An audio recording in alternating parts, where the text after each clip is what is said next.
कल निफ्टी की weekly expiry है और कल ही सेबी ने एफ&ओ के रूल्स चेंज किए और ईरान ने इजरायल के ऊपर अटैक किया। अब इसका हमारी मार्केट पे इम्पैक्ट तो पड़ेगा। आपके हिसाब से कितना इम्पैक्ट पड़ेगा और क्या इम्पैक्ट पड़ेगा और हमारी वहां पर क्या स्ट्रेटेजी रहनी चाहिए, प्लीज कमेंट्स में बताइए। इस वीडियो में मैं अपने व्यू शेयर करूंगा कि मेरे हिसाब से निफ्टी के कल के लेवल्स और मूवमेंट कैसी रह सकती है, और जो सेबी ने रूल्स चेंज किए हैं प्लस जो ईरान ने इजरायल के ऊपर अटैक किया है वहां पर हमारे को क्या स्ट्रेटेजी अपनानी चाहिए और हमें वहां पर कैसे ट्रेड लेना चाहिए।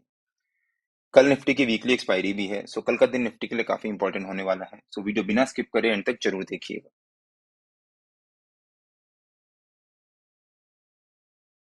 Hello friends, welcome to trade to spend. Nifty के डेली एनालिसिस के एक और वीडियो में आपका स्वागत है। होप आपने हमारा कल का वीडियो देखा होगा जिसमें हमने अपने कल के लेवल शेयर किए थे। हमने क्लियरली मेंशन किया था कि अगर निफ्टी एक गैप डाउन ओपनिंग देता है या फिर एक फ्लैट ओपनिंग देता है तो वहां पर जंप करके कॉल या पुट कुछ बाय मत कर लीजिएगा, थोड़ी देर वेट करिएगा निफ्टी को एक रेंज बनाने का, और उसके बाद जब उस रेंज का ब्रेकआउट या ब्रेकडाउन होगा तब हम उस डायरेक्शन में बाइंग या सेलिंग करेंगे। जैसी उम्मीद थी, निफ्टी ने हमारे नो ट्रेडिंग जोन के नीचे के लेवल के पास एक मार्जिनली गैप डाउन ओपनिंग दी और उसके बाद एक बहुत अच्छी रिकवरी दिखाई, और फिर पहली 15 मिनट की कैंडल में ही हमारे नो ट्रेडिंग जोन के ऊपर के लेवल से रेजिस्टेंस लेना शुरू किया। मतलब नो ट्रेडिंग जोन के नीचे के लेवल पे गैप डाउन ओपनिंग और सीधे नो ट्रेडिंग जोन के ऊपर के लेवल तक एक शार्प जंप, और वो भी पहली पहली 15 मिनट के कैंडल के अंदर अंदर। और फिर निफ्टी ने अपने 200 ईएमए और हमारे नो ट्रेडिंग जोन के ऊपर के लेवल से रेजिस्टेंस लेना शुरू किया। वहां से एक sharp fall, no trading zone के नीचे के लेवल को ब्रेक डाउन दिया, प्लस अपनी पहली 15 मिनट की कैंडल के लो को भी ब्रेक डाउन दिया, और फिर निफ्टी ने वहां से एक रेंज बनाना शुरू कर दिया। और फिर निफ्टी दिन भर हमारे नो ट्रेडिंग जोन के नीचे के लेवल के अराउंड ही एक रेंज बनाता रहा, ना ब्रेकआउट ना ब्रेकडाउन। और गैप डाउन ओपनिंग देने के बाद अगर निफ्टी ने वहां से रिकवरी दिखाई और फिर एक यू टर्न लिया और हमारी पहली 15 मिनट की कैंडल के लो को ब्रेक डाउन दिया, तब निफ्टी में एक शार्प फॉल भी आ सकता है। और विद रीजन एक्सप्लेन किया था। अगर आपने हमारा डेली एनालिसिस का वो वीडियो नहीं देखा है तो उसका लिंक मैंने डिस्क्रिप्शन में डाल दिया है और आपको ऊपर यहाँ पर आई बटन में मिल जाएगा। एक बार आप वो वीडियो जाकर जरूर देखिएगा। निफ्टी ने यहाँ पर हमारे नो ट्रेडिंग जोन के नीचे के लेवल को ब्रेक डाउन दिया और हमारी पहली 15 मिनट की कैंडल के लो को भी ब्रेक डाउन दिया, लेकिन उसके बाद निफ्टी ने अगली कैंडल ही ग्रीन बनाई। अगर निफ्टी ने अगली कैंडल जो ये ग्रीन बनाई है, अगर निफ्टी ने इस कैंडल को रेड कैंडल बनाया होता या फिर जो ब्रेकडाउन कैंडल थी उस कैंडल के लो के नीचे सस्टेन किया होता, तो यहाँ पर हम जाकर पुट बाय करते, बिकॉज वो एक सॉर्ट ऑफ कंफर्मेशन हो गया कि हाँ, निफ्टी ने जो ये फॉल दिखाया है या फिर जो ब्रेकडाउन दिया है उसको निफ्टी कंटिन्यू कर रहा है। लेकिन अगली कैंडल ग्रीन और फिर दिन भर एक साइडवेज मोड में ट्रेड करता रहा और प्रीमियम डीके होता रहा। कल बैंक निफ्टी की एक्सपायरी भी थी और ऑलमोस्ट सेम चीज बैंक निफ्टी में भी हुई। अगर हम बैंक निफ्टी का चार्ट देखें एक बार, बैंक निफ्टी ने भी हमारे नो ट्रेडिंग जोन के बीच में ही एक मार्जिनली गैप डाउन ओपनिंग दी और उसके बाद पहली 15 मिनट की कैंडल में एक बहुत अच्छी रिकवरी दिखाई। पहली 15 मिनट की कैंडल में रिकवरी दिखाने के बाद बैंक निफ्टी ने हमारे नो ट्रेडिंग जोन के ऊपर के लेवल से रेजिस्टेंस लिया और फिर दिन भर पहली 15 मिनट की कैंडल के अराउंड ही एक साइडवेज मोड में ट्रेड करता रहा और दिन भर प्रीमियम मीटिंग चलती रही। अगर आपने यहाँ पर जंप करके पुट बाय किया होता या फिर जब बैंक निफ्टी रिकवरी दिखा रहा था तब यहाँ पर जंप करके कॉल बाय किया होता, तो आपको 100% लॉस हुआ होता, बिकॉज दिन भर साइडवेज मूवमेंट की वजह से बैंक निफ्टी में वहां पर प्रीमियम मीटिंग होती रही और जो भी प्रीमियम चल रहा होगा वो सब जीरो हो गया, क्योंकि बैंक निफ्टी दिन भर एक साइडवेज मोड में ही ट्रेड करता रहा। निफ्टी हमारे नो ट्रेडिंग जोन के नीचे के लेवल के अराउंड एक साइडवेज मूव में ट्रेड करता रहा और बैंक निफ्टी दिन भर हमारे नो ट्रेडिंग जोन के बीच में ही साइडवेज मूव में ट्रेड करता रहा। निफ्टी और बैंक निफ्टी के नो ट्रेडिंग जोन्स में डेली बेसिस पे अपने यूट्यूब चैनल में शेयर करता हूँ। अगर आपने मेरा यूट्यूब चैनल सब्सक्राइब नहीं किया है तो प्लीज सब्सक्राइब कर लीजिएगा और बेल आइकन जरूर हिट कर लीजिएगा, सो दैट जब भी मैं अपना अगला वीडियो पोस्ट करूँ आपको नोटिफिकेशन आ जाए। कल निफ्टी की वीकली एक्सपायरी भी है, तो अब अगर निफ्टी के चार्ट पे आ जाते हैं और देखते हैं कि निफ्टी के कल के लेवल्स और मूवमेंट कैसी रह सकती है। कल निफ्टी की वीकली एक्सपायरी है और वीकली एक्सपायरी से जस्ट एक दिन पहले सेबी ने 6 नए रूल्स का अनाउंसमेंट किया, या फिर हम कह सकते हैं कि एग्जिस्टिंग रूल्स को मॉडिफाई किया है, और उसको सेबी 3 फेजेज में इंप्लीमेंट करेगा। कुछ 6 में से 3 रूल्स 20 नवंबर को और उसके बाद फरवरी और अप्रैल में। हम इस वीडियो में इन रूल्स के बारे में डिस्कस नहीं करेंगे, बिकॉज वो आपने ऑलरेडी कई सारे वीडियोस में या फिर न्यूज लेटर्स में, मीडिया हाउसेस में सुन लिया होगा या पढ़ लिया होगा। हम ये डिस्कस करेंगे कि उसका हमारी मार्केट पे क्या इम्पैक्ट पड़ सकता है और वहां पर हमें कैसे ट्रेड लेना चाहिए। प्लस वीकली एक्सपायरी से एक दिन पहले ही एक और बड़ा इवेंट हुआ जिसमें ईरान ने इसराइल के ऊपर अटैक कर दिया। उसका भी हमारी मार्केट पे इम्पैक्ट पड़ेगा और जरूर पड़ेगा। लेकिन अगर आप ध्यान से देखो तो मंडे को निफ्टी में एक शार्प प्रॉफिट बुकिंग आई थी, और इसका एज सच कोई रीजन नहीं था अदर देन कि निफ्टी अपने नए ऑल टाइम हाई के पास या फिर 26,200 के पास एक हाई के पास ट्रेड कर रहा था। प्रॉफिट बुकिंग आने का एज सच मुझे कोई रीजन नहीं लगता अदर देन कि जो भी बड़े फंड हाउसेज हैं या फिर F I eyes, D I S, जो भी बड़े बड़े इन्वेस्टर्स हैं, एनालिस्ट हैं, उनको पता होगा कि मार्केट में या फिर सेबी ऐसे रूल्स ला सकता है या फिर 6 रूल्स में मॉडिफिकेशंस कर सकता है और वो सेबी फर्स्ट अक्टूबर को ही अनाउंस करेगा, या फिर उनको पहले से पता था कि ईरान और इसराइल में कुछ टेंशन्स बढ़ सकती हैं और हो सकता है ईरान इसराइल के ऊपर अटैक करे। अदरवाइज मुझे नहीं लगता कि यहाँ पर एज सच क्यों प्रॉफिट बुकिंग आई थी, और वो भी इतनी शार्प प्रॉफिट बुकिंग आई थी। थोड़ी बहुत प्रॉफिट बुकिंग आनी बनती है और थोड़ा बहुत करेक्शन का मैं भी मार्केट में वेट कर रहा हूँ, और मैंने अपने पिछले कई वीडियोस में कवर भी किया है कि हो सकता है मार्केट में करेक्शन आए, बिकॉज मार्केट ऑलरेडी पिछले काफी टाइम से एक नया ऑल टाइम हाई बनाकर और हायर हाइज और हायर लोज बनाकर ट्रेड कर रहा है, और अभी तक मार्केट ने वहां पर पॉज नहीं लिया है, और हमने अपने पिछले वीकली एनालिसिस के वीडियो में इसके बारे में डिटेल में एक्सप्लेन भी किया था। तो अगर आपने हमारा पिछला वीकली एनालिसिस का वो वीडियो नहीं देखा है तो उसका भी लिंक मैंने डिस्क्रिप्शन में डाल दिया है और आपको ऊपर यहाँ पर आई बटन में मिल जाएगा। अब देखते हैं कि निफ्टी में कल के लेवल्स और मूवमेंट कैसी रह सकती है, और सेबी का या फिर जो वॉर शुरू हुआ है नया, उसका मार्केट पे क्या इम्पैक्ट पड़ सकता है। देखिए, मार्केट ने यहाँ पर मंडे को एक शार्प प्रॉफिट बुकिंग दिखाई थी, तो जितने भी बड़े फंड हाउसेस हैं उन्होंने ज्यादातर अपनी पोजीशन को खाली कर लिया होगा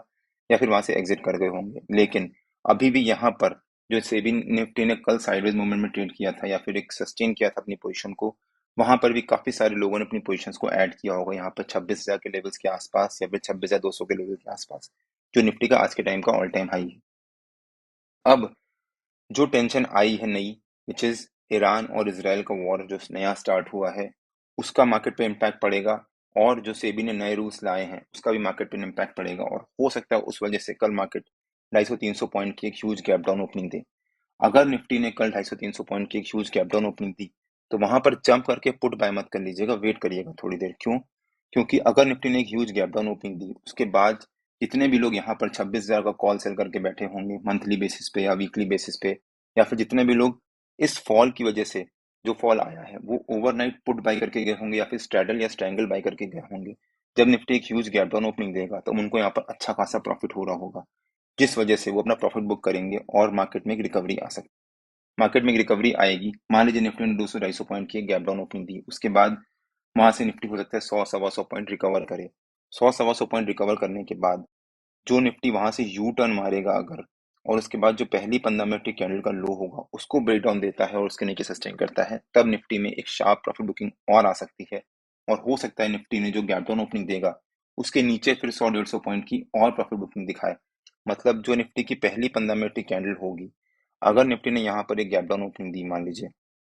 उसके बाद यहाँ से निफ्टी ने एक रिकवरी दिखाई, रिकवरी दिखाने के बाद निफ्टी ने यहाँ पर एक यू टर्न लिया या फिर एक छोटा सा पॉज लिया, उसके बाद वहां से निफ्टी ने वापस एक फॉल दिखाना शुरू किया। फिर निफ्टी ने जो पहली 15 मिनट की कैंडल का जो लो होगा उसको ब्रेक डाउन अगर दिया निफ्टी ने, तो हो सकता है निफ्टी यहाँ से एक फ्रेश फॉल दिखाए और करीब इसके नीचे 100-125 पॉइंट की फॉल दिखाने के बाद क्लोजिंग थी। मतलब करीब अगर हो सकता है निफ्टी कल 300-350 पॉइंट की फॉल दिखाने के बाद क्लोजिंग थी।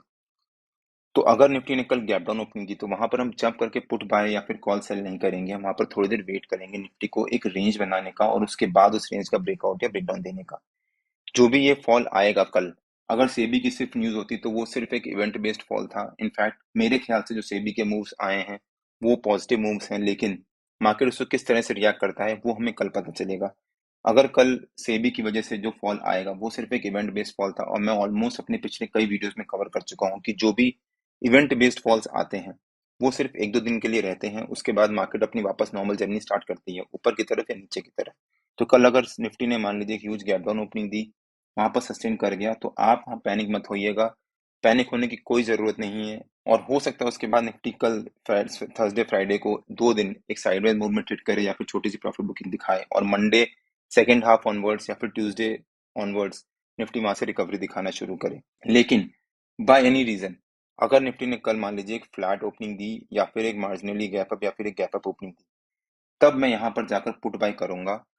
विद अ रिस्क कि मान लीजिए अगर निफ्टी ने रिकवरी दिखा दी या फिर मैं सस्टेन कर गया तो वो मेरा पूरा जो पुट बाय होगा वो जीरो हो जाएगा। लेकिन अगर निफ्टी ने कल मार्जिनली गैप डाउन ओपनिंग भी दी, एक फ्लैट ओपनिंग दी या फिर एक मार्जिनली गैप अप या फिर एक ह्यूज गैप अप ओपनिंग दी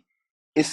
न्यूज के अगेंस्ट, तो मैं वहां पर जाकर पुट बाय करूंगा, ये सोच के कि जितना भी पैसा मैं लगाऊंगा वो सब जीरो हो जाएगा। मतलब एज अ हीरो जीरो, क्योंकि मेरे को एक्सपेक्टेड है कि कल मार्केट में एक फॉल आ सकता है और हो सकता है कल मार्केट एक ह्यूज गैप डाउन ओपनिंग ही दे।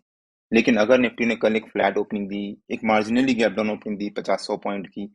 या फिर एक अच्छी खासी ह्यूज गैप अप ओपनिंग दी, तब वहां पर निफ्टी में एक फॉल आ सकता है और हो सकता है उसके बाद निफ्टी एक शार्प फॉल दिखाए, तो जो भी मैं नीचे की तरफ पुट बाय करूंगा वहां पर हमारे को अच्छा प्रॉफिट हो सकता है। जो भी मैं पुट बाय करूंगा या फिर मैं कुछ भी बाय या सेल करता हूँ, रेगुलर बेसिस पे मैं अपने प्रीमियम मेंबर्स को शेयर करता रहता हूँ। अगर आपने मेरा प्रीमियम मेंबरशिप ज्वाइन करनी है तो आज यानी 2 अक्टूबर को रात को 12 बजे तक उसकी विंडो खुली है। आप मेरे को कमेंट सेक्शन में पोस्ट कर सकते हैं या फिर आप मेरे को टेलीग्राम में पिंग भी कर सकते हैं। सेबी की न्यूज़ के पर्सपेक्टिव से अगर हम सोचें तो अगर निफ्टी ने मान लीजिए गैप डाउन ओपनिंग दी, तो वहां पर हम जंप करके पुट बाय या फिर कॉल बाय नहीं करेंगे, वेट करेंगे। अगर निफ्टी ने कल मान लीजिए मार्जिनली गैप डाउन, फ्लैट या फिर एक ह्यूज गैप अप ओपनिंग दी या फिर मार्जिनली गैप अप ओपनिंग दी, तब हम यहाँ पर या फिर मैं वहां पर जाकर पुट बाय करूंगा विद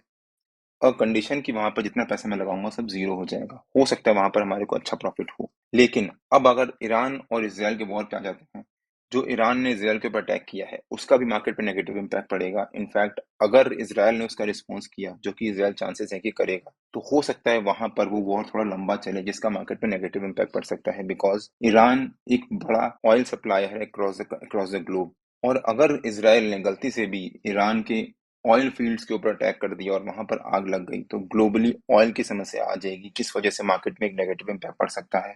और हो सकता है उसके बाद ये फॉल कंटिन्यू हो। तो ये ईरान और इसराइल का वॉर डिपेंड करेगा कि कैसे ये वॉर बढ़ता है।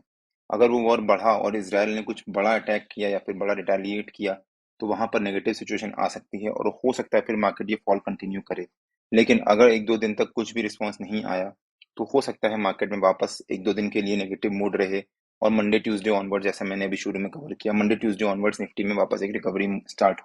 रिकवरी या फिर जो उसकी नॉर्मल साइकिल है वो स्टार्ट करे। तो हमें इसको क्लोजली वॉच करना पड़ेगा। कल मार्केट की जो ओपनिंग होगी उसके बेसिस पे हम लेवल्स डिसाइड करेंगे। मैं अभी निफ्टी के कल के लेवल्स नहीं शेयर कर सकता, बिकॉज चांसेस हैं कि कल निफ्टी में एक ह्यूज गैप डाउन ओपनिंग ही होगी। वो कहाँ पर ओपनिंग होती है उसके ऊपर डिपेंड करेगा कि निफ्टी की कल की मूवमेंट कैसी रह सकती है या फिर आगे की मूवमेंट कैसी रह सकती है, और हम उसी के अकॉर्डिंगली ट्रेड करेंगे। निफ्टी और बैंक निफ्टी के जो भी लेवल्स होते हैं वो रेगुलर बेसिस पे मैं अपने फ्री टेलीग्राम चैनल में पोस्ट करता रहता हूँ। अगर आपने मेरा फ्री टेलीग्राम चैनल ज्वाइन नहीं किया है तो उसका लिंक मैंने डिस्क्रिप्शन में डाल दिया है, और आप मेरे को टेलीग्राम में ट्रेड टू स्पेंड नाम से मार्केट ज्वाइन कर सकते हैं। अगर आपको वीडियो अच्छा लगा हो तो please like share and subscribe और बेल आइकन जरूर हिट कर लीजिएगा, सो दैट जब भी मैं अपना अगला वीडियो पोस्ट करूँ आपको नोटिफिकेशन आ जाए।